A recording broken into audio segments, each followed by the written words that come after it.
नाज़रीन वाक़िया नायब वज़ीर आज़म ऐं परॾेही वज़ीर इसहाक़ डार चयो आहे त ॾखण एशिया में अमन इस्तेहकाम खे संगीन ख़तरा दरपेश आहिनि। भारत पाणी खे हथियार तौरु इस्तेमालु पियो करे। अॻुवाट इतला ॾियण खां सवाइ चिनाब दरिया में पाणी छॾियो वियो। इस्लामाबाद में परॾेही सफ़ीरनि खे ख़िताब कंदे इसहाक़ डार चयो आहे त सिंध तास मुआहिदे खे कमज़ोर करण जी कोशिश कई पई वञे। भारतीय कदम सां पाकिस्तान जे ग़िज़ाई सलामती खे ख़तरो आहे।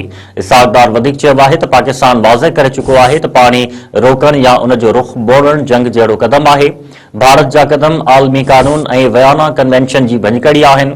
पाकिस्तान मामलो गॾियल क़ौमुनि में पिणु उथारे चुको आहे। नाज़रीन अवांखे हिकु ॿीहर आगाह कयूं पिया, अवांखे ब्रेकिंग न्यूज़ अवां ताईं पहुचायूं पिया। नायब वज़ीर आज़म ऐं परॾेही वज़ीर इसहाक़ डार चयो आहे त ॾखण एशिया में अमन ऐं इस्तेहकाम खे संगीन ख़तरा दरपेश आहिनि। भारत पाणी खे हथियार तौरु इस्तेमालु करे पियो। अॻुवाट इतला ॾियण खां सवाइ चिनाब दरिया में पाणी छॾियो वियो आहे।